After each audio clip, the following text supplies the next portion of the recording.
ही मंद लोगों से कम हूँ। क्यों? क्योंकि मुझे लगता है कि मेरा सेल्फ वर्थ इतना अच्छा नहीं है कि मैं अपने आप को इतना वर्दी नहीं मानता। क्यों? क्योंकि मुझे लगता है मेरी इंग्लिश ख़राब है, क्योंकि मुझे लगता है मेरी हिंदी ख़राब है, क्योंकि मुझे लगता है मुझे लोगों को समझाना नहीं आता, क्योंकि मुझे लगता है कि मैं बिल्कुल डफर हूँ, क्योंकि मुझे लगता है कि मेरे पेरेंट्स ने मुझे कभी भी बोला नहीं कि मैं अच्छा हूँ किसी चीज़ में एक्सप्लेन करने के लिए, क्योंकि मेरी गर्लफ्रेंड ने मुझे छोड़ के चले गई। इस कारण आज आपकी बिलीव्स चेंज करता हूँ मैं कि कैसे लॉ ऑफ अट्रैक्शन आपकी ज़िंदगी पे हर सेकंड हर एक पल पे इम्पैक्ट होता है। वो बिलीव्स चेंज करते हैं आज।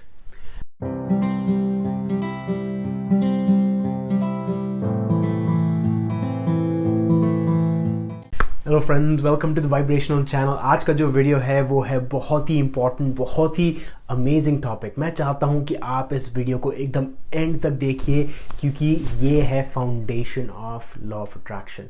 अगर आप चाहते हैं आपकी लाइफ में जो चीज़ें आप बहुत टाइम से कोशिश कर रहे हैं आपकी मैनिफेस्ट हो और वो नहीं आ रही, वो इसलिए नहीं आ रही क्योंकि आपकी लाइफ में ये चीज़ लैकिंग है। अब वो क्या चीज़ है? वो चीज़ है बिलीव्स, आपकी सोच।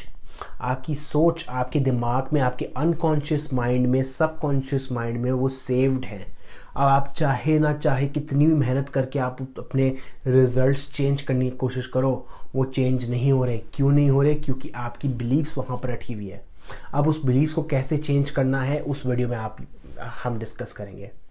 मैं चाहता हूँ कि आप इस वीडियो को एकदम एंड तक देखिए और अभी आप एक वीडियो को थोड़ी देर के लिए पॉज करके एक डायरी या नोटबुक पे नोट्स बनाना चालू कीजिए, क्योंकि जितना ये चीज़ों का आप ढंग से फॉलो करोगे उतनी ही आपकी लाइफ में इम्प्रूवमेंट होगी। तो आइए बात करते हैं बिलीव्स के बारे में। बिलीव्स, पहले तो मेजर जो बिलीफ है हमारी कि लॉ ऑफ अट्रैक्शन काम करता है नहीं करता, उसको टारगेट करते हैं, उसको देखते हैं, उसको एग्जामिन करते हैं कि वो चीज़ असली है कि नहीं है। आज आपकी बिलीफ चेंज करता हूं मैं कि कैसे लॉ ऑफ अट्रैक्शन आपकी ज़िंदगी पे हर सेकंड हर एक पल पे इम्पैक्ट होता है। वो बिलीव्स चेंज करते हैं आज। तो मैंने यहाँ पर कुछ चीज़ें लिखी हैं। गॉड, क्रिएटर, यूनिवर्स, जो कहना चाहो कह दो उसको।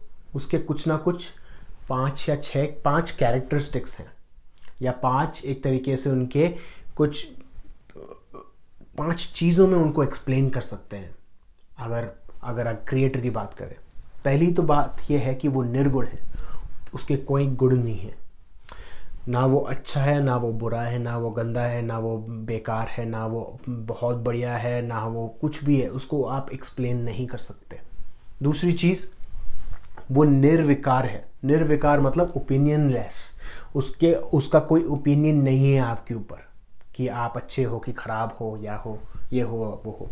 नेक्स्ट है अनंता, कि वो टाइम से बाउंड नहीं है, टाइमलेस है। जो टाइम है हमारी लाइफ में हम ह्यूमंस ने खुद क्रिएट किया है। तो जो क्रिएटर है वो टाइम और स्पेस से बाहर रहता है, यूनिवर्स उससे बाहर रहता है। नेक्स्ट चीज़ है वो सच्चिदानंद है, मतलब एक तरीके से सुप्रीम कॉन्शियसनेस है, सुप्रीम कंप्यूटर है जो उस पूरे ब्रह्मांड को कंट्रोल कर रहा है, उसको कंट्रोल और ऑपरेट कर रहा है। नेक्स्ट चीज़ है निराकार है। निराकार, अब इनमें से मैं 2-4 चीज़ें मैं फोकस करना चाहूँगा। एक तो अनंता है और निराकार। निराकार का मतलब फॉर्मलेस, कि उसका कोई फॉर्म नहीं है।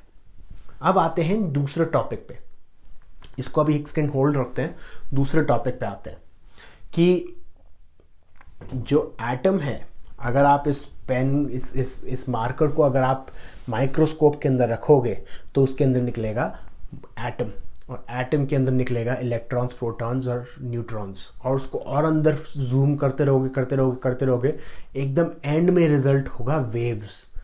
सब एटॉमिक पार्टिकल बोलते हैं उनको, उसको हम क्वांटम एनर्जी भी बोलते हैं। वो वेव्स होती है, उसका कोई फॉर्म नहीं होता। तो आप कनेक्शन देख रहे हो कि जो सब एटॉमिक पार्टिकल है वो एक वेव है, और वो वेव एक तरीके से फॉर्मलेस है, उसका कोई फॉर्म नहीं है, वो निराकार है। तो एक एटम एक तरीके से फॉर्मलेस है। अब एक और बहुत ही इंपॉर्टेंट बात यह है कि वो जो एटम है, सब एटॉमिक पार्टिकल है, वो बहुत ही फास्ट है। एक स्टडी की थी बहुत साल पहले जिसका नाम था डबल स्लिट एक्सपेरिमेंट। मैं उसके बारे में बात कर भी चुका हूँ कि साइंटिस्ट ने एक डब्बे में, 2 डब्बों में एग्जामिन किया एक पार्टिकल, या तो इस डब्बे में होना चाहिए था या इस डब्बे में होना चाहिए था। जो इलेक्ट्रॉन है या तो इस डब्बे में होना चाहिए था या तो इस डब्बे में होना चाहिए था। अब जब उन्होंने अपने एनालाइज किया, उन्होंने देखा कि इलेक्ट्रॉन इस डब्बे में भी है, इस डब्बे में भी है, और जब भी कोई फोकस करे तब वो इलेक्ट्रॉन अपने आप ही पॉपअप हो जाता रहा, अपने आप ही विजिबल हो जाता रहा। तो इस स्टडी के 2 रिजल्ट्स थे। एक रिजल्ट तो ये था कि जब भी कोई पर्सन फोकस करे किसी भी चीज़ पे तो वो अपने आप मैनिफेस्ट हो जाती है, अपने आप ही आ जाती है। तो इसलिए विजुअलाइजेशन बहुत काम की, क्योंकि आप एनर्जी डालते हो। दूसरी चीज़ उन्होंने ये नोटिस की, जो इलेक्ट्रॉन है वो कभी यहाँ पर था तो कभी यहाँ पर था। तो इसका मतलब ये है कि था तो वो एक ही इलेक्ट्रॉन, पर वो बहुत ही तेज़ ट्रैवल कर रहा था कि किसी को कुछ पता नहीं चला कि वो इतनी जल्दी एक जगह से दूसरी जगह कैसे पहुंचा। तो जो इलेक्ट्रॉन है, जो सब एटॉमिक पार्टिकल है, वो बहुत ही ज़्यादा फास्ट है। अब ये सोचिए कि ये जो चीज़ है, ये मार्कर जो है, इसमें वो जो सब एटॉमिक पार्टिकल है वो इतनी तेज़ ट्रैवल कर रहा है, इतनी तेज़ वाइब्रेट कर रहा है, इतनी तेज़ मूव कर रहा है कि वो मार्कर बन गया। वो इतनी तेज़ इधर से उधर जा रहा है कि वो मार्कर बन गया। अब ये सोचिए कि ये जो मार्कर में जो पार्टिकल है वो मेरे में भी है, वो मैं आप में भी है, वो इस पूरे ब्रह्मांड में भी है। वो एक तरीके का पार्टिकल नहीं, एक ही पार्टिकल, वो एक ही पार्टिकल जिससे ये बना हुआ है, उससे मैं बना हुआ हूँ, उससे आप बने हुए हो। तो वो ही एक पार्टिकल इतनी तेज ट्रैवल करता है कि ऐसे हमको लगता है, एक इल्यूजन क्रिएट होता है कि वो अलग अलग चीज़ें हैं, पर एक्चुअली में सब कुछ एक चीज़ है। इसलिए हम बोलते हैं कि जो ईश्वर है, जो गॉड है, वो ना कहीं भी नहीं है और हर किधर है। इसका मतलब ये है कि कोई भी पर्टिकुलर जगह पे नहीं है। आप ये नहीं बोल सकते कि सिर्फ वो मार्कर में रहता है पर वो उस दरवाजे में नहीं है, पर आप ये बोल सकते हो कि वो हर किधर है। ही इज नोवेयर और शी इज नोवेयर और एवरीवेयर। तो ऐसे होता है ये क्रिएटर। अब नेक्स्ट चीज पे आते हैं। फॉर एग्जाम्पल, मैंने यहां पर लिखा हेलीकॉप्टर का जो फैन है वो इतनी तेज जाता है कि हमको ऐसा इल्यूजन क्रिएट होता है कि वो फैन एक्चुअली खड़ा है, वो मूव नहीं कर रहा। उसी तरीके से ये पार्टिकल मूव होता है। तो अब आते हैं कि ये चीज़ आई कहाँ से। पहली बात तो जो टाइम है हमारी लाइफ में, हमने जो क्रिएट किया है ये टाइम, उसके कारण हमने ये सारी चीज़ें, अब इस चीज़ की वाइब्रेशन इतनी स्लो कर दी कि ये मार्कर जैसे दिखता है, मैं जैसे दिखता हूँ, और ये चीज़, ये कबर्ड जैसा दिखता है, क्योंकि हमने उसकी वाइब्रेशन इतनी स्लो कर दी है कि वो हमको फिजिकल दिखता है, वो हमको वेव नहीं दिखता। तो वो हमारी खुद की थिंकिंग है। पर अगर हम हायर फ्रीक्वेंसी पे जाए और स्पिरिचुअल बीइंग बने, हम स्पिरिचुअल बीइंग के हिसाब से सब कुछ वाइब्रेशन है। इसलिए मैंने इस चैनल का नाम वाइब्रेशनल चैनल रखा, क्योंकि आज के टाइम पे सब कुछ चीज़ें वाइब्रेशन है।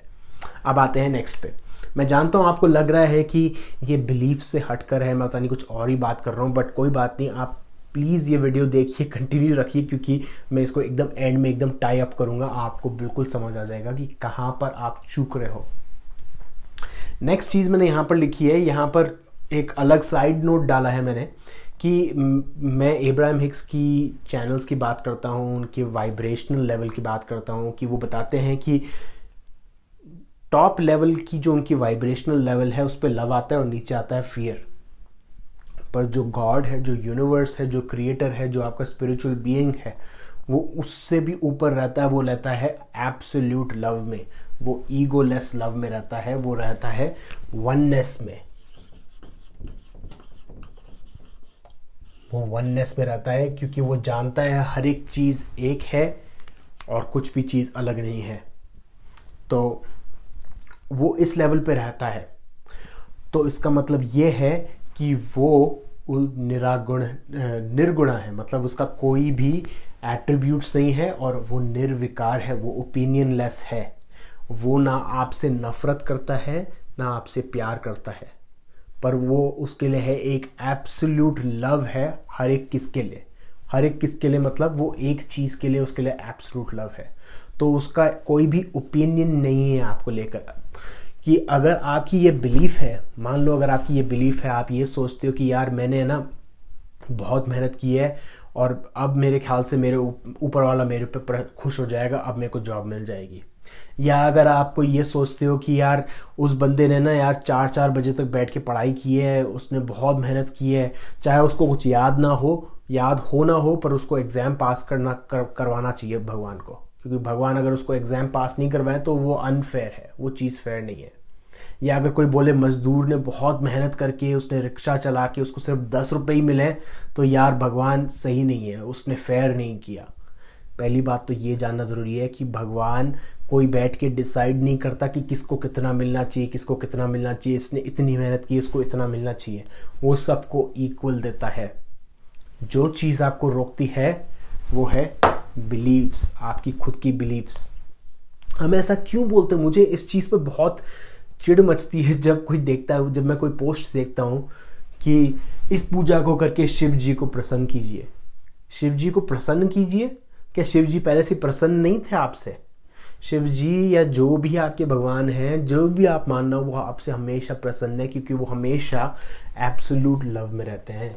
वो कभी नीचे उतरते ही नहीं, क्योंकि जब नीचे उतरोगे तब वो ईगो बन जाएंगे, उसकी जो प्रिंसिपल्स है उससे अलग हट जाएंगे, क्योंकि उन्होंने ओपिनियन बना लिया। फिर वो टाइम बाउंड नहीं रहेंगे, वो सुप्रीम कॉन्शियसनेस नहीं रहेंगे, और फिर वो फॉर्म बन जाएंगे। हालांकि हम जो उनके एस्पेक्ट हैं, हम वो चीज़ें करते हैं क्योंकि हमारे पास ईगो है। हमने अपने आप को उस कॉन्शियसनेस से सेपरेट कर लिया है। अब वापस बिलीव्स के ऊपर आते हैं। जो बिलीव्स है आपकी पॉजिटिव हो सकती है, नेगेटिव हो सकती है। अब कुछ एग्जांपल्स देखते हैं उसके बारे में। यहाँ पर मैंने लिखा है एवरीवन आई मीट बिट्रेज मी। जिससे भी मैं मिलता हूँ वो मुझे धोखा देता है। जो भी जिससे भी मिलूँ वो मेरे को है ना बिट्रे करता है। कोई भी बॉयफ्रेंड गर्लफ्रेंड कुछ भी मिले, वो थोड़े टाइम तक मेरे साथ मजा करता है और फिर मेरे को छोड़ के चला जाता है। अगेन रॉन्ग बिलीफ, गलत कुछ नहीं है, वो सिर्फ आपका ओपिनियन है, वो ट्रू नहीं है, उस पर सच बिल्कुल मत मानना। इंटरकास्ट मैरिज खराब है। इंटरकास्ट मैरिज, पहली बात तो इंटरकास्ट मैरिज आई कहाँ से? इंटरकास्ट मैरिज आई कि जब पुराने ज़माने में कर्मा नाम की कोई चीज़ थी। अब कर्मा वो चाहते थे फैमिली से बाहर नहीं जाए, कर्मा एक फैमिली में ही रहे। पर आज के डे इन लाइफ में वो चीज़ अप्लाई ही नहीं होती, क्योंकि हमारी लाइफ में आज के टाइम पे सारी फैमिलीज मिक्स्ड है, क्योंकि हर किसी ने एक दूसरे से शादी की है और आज के टाइम पे बिल्कुल मिक्स्ड है। तो वो कर्मा नाम की चीज़ आती ही नहीं है। 5 तरीके कर्मा होते हैं, उनमें से एक कर्मा वो बिल्कुल एप्लीकेबल नहीं है आज, क्योंकि वो चीज़ बिल्कुल एप्लीकेबल नहीं है। अगेन इंटरकास्ट मैरिज बिल्कुल गलत है, फेक है, उस पर बिल्कुल विश्वास करने की ज़रूरत नहीं है। आई एम ऑलवेज सिक, मैं हमेशा बीमार रहता हूँ। मैं पानी पूरी खाने के बाद बीमार हो जाता हूँ, मैं गन्ने जूस पीने के बाद बीमार हो जाता हूँ, मैं कहीं भी सर्दी से पहले बीमार हो जाता हूँ, गर्मियों में बीमार हो जाता हूँ। वो सब आपकी बिलीफ है। एक और बहुत बड़ी बिलीफ है कि मैं अपनी बिलीफ्स खुद नहीं चेंज कर सकता। जानिए, ईगो बहुत तेज़ है, बहुत स्मार्ट है। ईगो कैसे आपको चकमा दे रहा है उसको ध्यान से पहचानने की कोशिश कीजिए। अगर आपके दिमाग में यह आ रहा है कि यार ये मैं तो अपनी लाइफ खुद नहीं बदल सकता, या मैं इंटरकास्ट मैरिज नहीं कर सकता, वो आपकी खुद की बिलीफ है। सोचिए। जैसे मैं बात करता हूँ, नोट्स बनाइए और अपने बारे में सेल्फ एनालाइज कीजिए। अब उसको हम सॉल्व करेंगे थोड़ी देर में। 2-4 और एग्जाम्पल मैंने यहाँ पर लिखे हैं। I can not make more money. आपकी अगर बिलीफ है कि आप 10,000 रुपये से ज़्यादा नहीं कमा सकते, तो आप जितनी ही जॉब अप्लाई कर लो, आपको जो जॉब है वो 10,000 रुपये से कम ही मिलेगी, क्योंकि आपकी बिलीफ है कि I can not make more money. कि आप अपने एक और बिलीफ ये है कि मेरा जो सेल्फ वर्थ है वो हाई नहीं है। आप अपने आप को लो मानते हो दूसरे लोगों से कंपेयर्ड, तो वो अगेन बिलीफ है, क्योंकि इस दुनिया में सब लोग इक्वल हैं, हर एक जना इक्वल है। I can not pass the exam. जो एग्ज़ाम है मेरे से पास नहीं हो पाऊंगा क्योंकि मेरी मैथ्स बहुत वीक है, या मेरी वो बहुत वीक है, ये बहुत वीक है, या मेरे से इतनी मेहनत नहीं होती, या वो रिजर्वेशन वाले लोग मेरे बहुत सारा कोटा ले जाते हैं, या फिर जो एग्ज़ाम है वो बहुत दूर है मेरे घर से, तो मेरे को 2 घंटा ट्रैवल करके जाना पड़ेगा। कुछ भी बिलीव्स हो वो सब गलत है आपकी, सब आपके माइंड में और कुछ नहीं है। आप अपनी लाइफ खुद बनाते हो, आपकी खुद की डेस्टिनी है। नेक्स्ट लास्ट वन है I will have to work hard for money. ये सबसे बड़ी प्रॉब्लम है आज के टाइम पे। अगर आपके दिमाग में ये बिलीफ है कि मुझे पैसे के लिए बहुत ज़्यादा हार्ड वर्क करना पड़ेगा, तो वो इंसान की पूरी ज़िंदगी बीत जाती है, वो हार्ड वर्क करता रहता है और वो चंद पैसे कमा पाता है।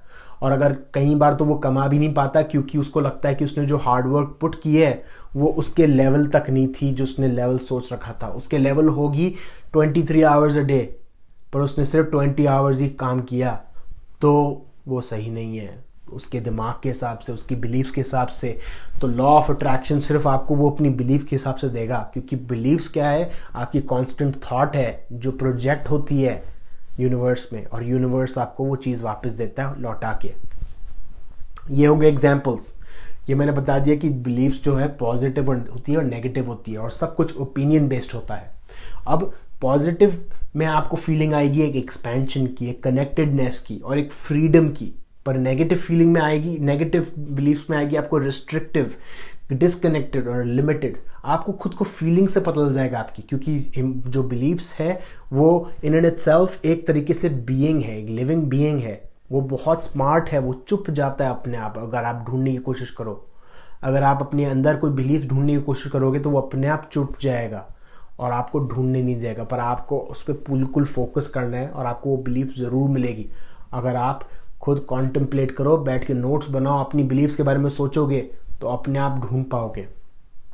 अब आते हैं कैसे आपको वो चीज़ फिक्स करनी है। तो यहाँ पर मैंने एक चीज़ लिखी है, मोटिवेशन मैकेनिज्म। हर एक इंसान में एक मोटिवेशन मैकेनिज्म होता है। उसका मोटिवेशन होता है कि वो उस चीज़ों के पास जाता है जो उसको लगता है उसके लिए अच्छी है, और उस चीज़ों से भागता है जो चीज़ें उसको लगता है उसके लिए ख़राब है। फॉर एग्जाम्पल, जब मैं बच्चा था तब मेरे को मैथ्स ट्यूशन बिल्कुल पसंद नहीं थे, और मैं मैथ्स ट्यूशन से बाहर जाता था, बिल्कुल भाग जाता था। मेरे को बिल्कुल पसंद नहीं था, मैं कभी भी नहीं जाता था मैथ्स ट्यूशन के लिए, और मेरे को एक डर सा था मैथ्स ट्यूशन में। तो मैं जो चीज़ मेरे को लगता है मेरे लिए बुरी है, मैथ्स ट्यूशन मेरे हिसाब से ख़राब था, तो मैं उससे दूर जाता था। और मैं जाता था किसके पास, खेल कूद में, जो भी चीज़ मैं जब करता था उसकी तरफ जाता रहा, ये सोचते हुए कि वो मैथ्स ट्यूशन ख़राब है और ये क्रिकेट खेलना ज़्यादा अच्छा है। पर वो सिर्फ बिलीफ थी, क्योंकि मैथ्स ट्यूशन मेरे को एक्चुअली हेल्प करता मेरे पढ़ाई में, मेरे को मैथ्स में अच्छा बनाने के लिए। अगर मैं वो मैथ्स ट्यूशन जाता तो मैं अच्छी मैथ्स कर पाता आजकल, बट वो मैं कर नहीं पा रहा आजकल। खैर, नेक्स्ट स्टेप पे आते हैं। आपको ये चीज़ें लिखनी है, बिल्कुल अकेले में बैठ के अपने आप से ये टफ क्वेश्चंस पूछने हैं, और बिल्कुल कॉशन में रहिए, बिल्कुल सावधान रहिए, क्योंकि जो आपका ईगो है अभी भी इस वीडियो में आपको एक्सक्यूजेस दे रहा होगा, अरे यार चलना यार, आपका फोकस हटाने की कोशिश कर रहा होगा। पर ईगो की मत सुनिए, आप बिल्कुल फोकस रह के ये क्वेश्चंस अपने आप से पूछिए, क्योंकि जो आपका ईगो हमेशा आपको डिस्ट्रैक्ट करने की कोशिश करेगा। वो आपका कर्मा है, वो कर्मा उस तरफ खींचेगा। पर अगर आपको अगर अपने लाइफ खुद बनानी है, आपकी खुद डेस्टिनी खुद क्रिएट करनी है, तो वो बहुत ज़रूरी है कि आप अपना फोकस मेंटेन करके ये क्वेश्चंस अपने आप से पूछो। तो एक एग्जाम्पल लेते हैं। मान लो आप एक जॉब कर रहे हो एक मल्टीनेशनल कंपनी में। मल्टीनेशनल कंपनी में जॉब कर रहे हो, आपका बॉस आके बोलता है कि अरे जतिन, ये ट्रांसफ़र प्राइसिंग के ऊपर एक अच्छी सी प्रेजेंटेशन बनाओ, और हमारे बॉसेस आ रहे हैं अमेरिका से, और उनके सामने आपको प्रेजेंट करना है। आप कर पाओगे? और मैं बोलूँगा अरे यार नहीं यार, मैं कैसे प्रेजेंट करूँगा, मेरे को प्रेजेंटेशन आती नहीं है, मुझे डर लगता है प्रेजेंटेशन देने में। तो ये एग्जाम्पल लेते हैं अब, है ना। मैं प्रेजेंटेशन से दूर भागूंगा ये सोचते हुए कि वो प्रेजेंटेशन मेरे लिए ख़राब है। हालांकि उस प्रेजेंटेशन से मेरे जो बड़े बॉसेस हैं उनके सामने मेरी इम्प्रेशन अच्छा होगा और मेरे को प्रमोशन भी मिल सकता है। पर मेरी बिलीफ ये है कि वो प्रेजेंटेशन में अच्छी नहीं है और मैं उससे दूर भागने की कोशिश करूँगा। तो ऐसे सिचुएशन में मेरे को ये क्वेश्चन पूछना चाहिए, if I see not going for the preferred, अगर मैं देख रहा हूँ अपने आप को जो चीज़ मैं चाहता हूँ उसके पास नहीं जाते हुए, अगर मैं देख रहा हूँ अपने आप को वो प्रेजेंटेशन या वो प्रमोशन की तरफ नहीं जाते हुए, तो कहीं ना कहीं मेरे अनकॉन्शियस बिलीफ ये है, then there is an unconscious belief that I would rather fail than give the presentation.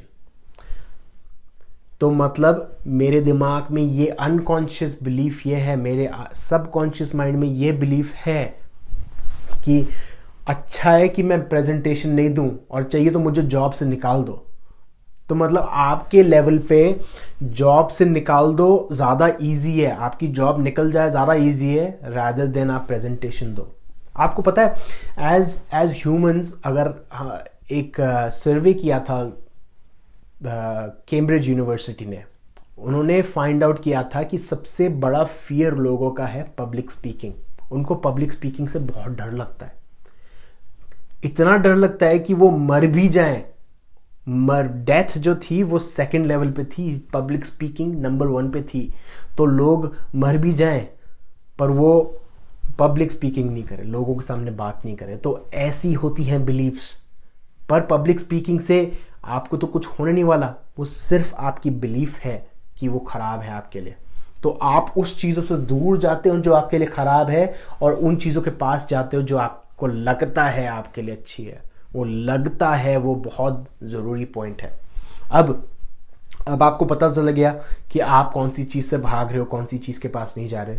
Third step ये है कि आप अपने आप से ये क्वेश्चन पूछिए, ये नेगेटिव बिलीफ मुझे कैसे हेल्प कर रही है, ये नेगेटिव बिलीफ मुझे कैसे हेल्प कर रही है। फॉर एग्जाम्पल वही चीज़ लेते हैं कि मैं पब्लिक स्पीकिंग या प्रेजेंटेशन से दूर भाग रहा हूँ। अब वो नेगेटिव बिलीफ मुझे कैसे हेल्प कर रही है?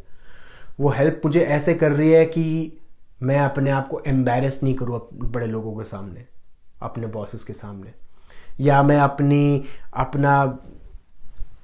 अपने आप को इस तरह से प्रेजेंट नहीं करूं कि मैं को वो टॉपिक समझाना नहीं आता किसी को। समझ रहे हो? आपको एक तरीके से अपने जो नेगेटिव बिलीफ है उसको रैशनलाइज करके बताना है कि आपका जो माइंड ऐसा क्यों सोच रहा है कि पब्लिक स्पीकिंग ज़्यादा कि जॉब निकल जाए ज़्यादा अच्छा है रादर देन गिविंग प्रेजेंटेशन। वो क्वेश्चन पूछो आप अपने आप से। फिर उसके बाद एक और क्वेश्चन, सिमिलर क्वेश्चन है, अभी मुझे मेरे बारे में कौन सी चीज़ पे पूरा यकीन है कि जिस कारण मैं ऐसे फील, थिंक और एक्ट कर रहा हूं। अभी मुझे मेरे बारे में कौन सी चीज़ पे पूरा यकीन है कि जिसके कारण मैं ऐसे फील, थिंक और एक्ट कर रहा हूं। इसको क्वेश्चन को आप वापस लिखिए और सोचिए कि ऐसी कौन सी बिलीफ है जिसके कारण आप ऐसे थिंक और एक्ट कर रहे हो। वो बिलीफ के एक रूट कॉज पे आ जाओगे। फॉर एग्जाम्पल वही सेम पब्लिक स्पीकिंग पे आते हैं कि मेरी जॉब निकल जाए बट मेरे को पब्लिक स्पीकिंग नहीं देना पड़े। क्यों? क्योंकि मुझे अपने आप को एम्बैरेस नहीं करना पड़े लोगों के सामने। क्यों? क्योंकि मुझे लगता है कि मैं मन ही मन लोगों से कम हूं। क्यों? क्योंकि मुझे लगता है कि मेरा सेल्फ वर्थ इतना अच्छा नहीं है, कि मैं अपने आप को इतना वर्दी नहीं मानता। क्यों? क्योंकि मुझे लगता है मेरी इंग्लिश ख़राब है, क्योंकि मुझे लगता है मेरी हिंदी ख़राब है, क्योंकि मुझे लगता है मुझे लोगों को समझाना नहीं आता, क्योंकि मुझे लगता है कि मैं बिल्कुल डफर हूँ, क्योंकि मुझे लगता है कि मेरे पेरेंट्स ने मुझे कभी भी बोला नहीं कि मैं अच्छा हूँ किसी चीज़ में एक्सप्लेन करने के लिए, क्योंकि मेरी गर्लफ्रेंड ने मुझे छोड़ के चले गई इस कारण कि मुझे किसी को कुछ समझाना नहीं आया ढंग से। ये देख रहे हो, आपका ईगो है ना, आपके साथ गेम खेल सकता है। कुछ भी पुरानी बात लेकर है ना, उसको बिलीफ बना के रख चुका है, और उस बिलीफ को आपको ढूंढना है। लास्ट यहां पर मैंने लिखा है कि थर्ड लास्ट यहां पर लिखा है, सेकंड लास्ट मैंने यहां पर लिखा है कि what would be the worst possible outcome. चलो मान लो, अगर आप अपने आप से क्वेश्चन पूछिए, मान लो आपने वो पब्लिक स्पीकिंग या वो प्रेजेंटेशन दे भी दी, क्या होगा उसका वर्स्ट आउटकम? अपने आप से पूछिए क्या होगा। कि मैं अपने आप को एम्बैरेस करूंगा, ये करूंगा, वो करूंगा, लोगों को पता चल जाएगा कि मैं डफर हूं, मेरे को समझाना नहीं आता। ये सारी चीज़ें लिखिए और फिर उसको वापस एनालाइज कीजिए कि क्या वो चीज़ें सच हैं। और लास्ट में आप ये पूछोगे कि what beliefs I have broken in the past. ऐसी कौन सी बिलीव्स है जो मैं पुराने अपने पास्ट में तोड़ चुका हूं। और ऐसी बहुत सारी बिलीव्स होगी आपके पास, आप सोच नहीं पा रहे होंगे अभी। जैसे फॉर एग्जाम्पल मुझे स्विमिंग की थी, मैं स्विमिंग क्लास पे गया, फिर मैंने जब सीखी तब मुझे पानी से बिल्कुल डर निकल गया। और मैं जब पानी में पहली बार कूदा ओशन में, लेक में, तब मैं सरप्राइज्ड हो गया था कि कैसे मैं अपने आप को खुद को फ्लोट रख पा रहा था। कि मेरे दिमाग में इतना फियर था कि मैं जैसे पानी में जाऊंगा मैं डूब के मर जाऊंगा, पर वो एक्चुअली फेक थी, वो बिलीफ वो रॉन्ग थी। तो ऐसे करके आप लिखोगे, क्वेश्चंस पूछोगे अपने आप से, आपको आंसर पता चल जाएगा। अब जैसी वो बिलीफ पता चलेगी आपकी, आपने क्या किया, फिर आपने लाइट ऑन कर दी एक अंधेरे रूम में। जैसे ही आपको वो बिलीफ पता चल गई, आपने आइडेंटिफाई कर ली कि वो कौन सी बिलीफ है, तो आपका क्या होगा, आप ये बोलोगे अरे इस बिलीफ पे मैं सोच रहा था, इस बिलीफ के बारे में सोच रहा था, ये कितनी सिली है और कितनी absurd है, कितनी स्टूपिड चीज़ पे मैं सोच रहा था। मुझे मैं प्रेजेंटेशन इसलिए नहीं दे रहा था क्योंकि मुझे लगा कि मैं डफर हूँ। हालांकि मैंने इस कॉलेज से ग्रेजुएट किया है, ये मेरे मार्क्स थे, ये मैंने ये किया कर रखा है, मेरे को लोगों ने बोला मैं इतना होशियार हूँ, पर मैं ऐसे क्यों सोच रहा हूँ। और जैसे आप वो लाइट चालू करोगे, अंधेरा चला जाएगा, वो बिलीफ्स गायब हो जाएगी। देखिए, ये जानना बहुत ज़रूरी है कि आप एक पिंजरे में बंद हो, पर अगर आप ये नहीं जानते आप एक पिंजरे में बंद हो, आप वो पिंजरे से बाहर कभी नहीं निकल पाओगे। ये बहुत ज़रूरी है। पहली बात तो एक्नॉलेज करना ज़रूरी है कि वो बिलीफ्स आपको लिमिट कर रही है। वो बिलीफ्स ढूंढना ज़रूरी है, वो पिंजरा ढूंढना ज़रूरी है। जैसे आप पिंजरा ढूंढोगे, वो पक्षी आराम से उड़ने लग जाएगी और उसकी कोई लिमिट नहीं होगी। लॉ ऑफ अट्रैक्शन आपकी लाइफ में मैजिकल वंडर्स करेगा। आपको बिलीफ्स ढूंढने की ज़रूरत है। तो ये था वीडियो बिलीफ्स के ऊपर। मैं जानता हूँ इससे रिलेटेड आपको बहुत सारे क्वेश्चंस होंगे, आप प्लीज़ पोस्ट कीजिए, मैं उसको आंसर करने की कोशिश करूँगा। अगेन, अगर आप नए हो इस चैनल पे तो प्लीज़ लाइक एंड सब्सक्राइब। ये वीडियोस बनाने में मुझे बहुत टाइम लगता है, बहुत एनालिसिस करनी पड़ती है, बहुत कनेक्ट करना पड़ता है चीज़ों को, और टाइम लगता है। तो मैं चाहता हूँ कि आप अपने दोस्तों के साथ, अपने फ्रेंड्स के साथ शेयर कीजिए। मुझे लाइक और सब्सक्रिप्शन से कोई फ़र्क नहीं पड़ता, क्योंकि मैं चाहता हूँ सिर्फ एक इंफॉर्मेशन स्प्रेड हो ये इस चीज़ के बारे में, क्योंकि मैं चाहता हूँ लोग एडवांस हो और लॉ ऑफ अट्रैक्शन को बेटर समझें। क्योंकि ये चीज़ मैंने देखी है कि इंडिया में स्पेशली लोग इसको मानते हैं कि ये फेक है, ये गलत है। हालांकि उनके जो बिलीव्स हैं वो फेक है, पर लॉ ऑफ अट्रैक्शन फेक नहीं है। लॉ ऑफ अट्रैक्शन असली है और वो काम कर सकता है। और मैं जानता हूँ कि काफ़ी सारे गुरुज हैं हमारे इंडिया में, जैसे संदीप माहेश्वरी जी हैं, जो ये बोलते हैं ये फेक है लॉ ऑफ अट्रैक्शन। हाथ जोड़कर बोलता हूँ कि ऐसी बिलीव्स को फॉलो मत कीजिए। आप अपनी खुद की थिंकिंग क्रिएट कीजिए, खुद एक्सपेरिमेंट कीजिए, छोटी छोटी मैनिफेस्टेशंस कीजिए, और वो छोटी छोटी मैनिफेस्टेशन से आपकी बिलीफ चेंज होगी। Thank you very much. मेरा नाम जतिन है, and if you are new to this channel please like and subscribe. Thank you.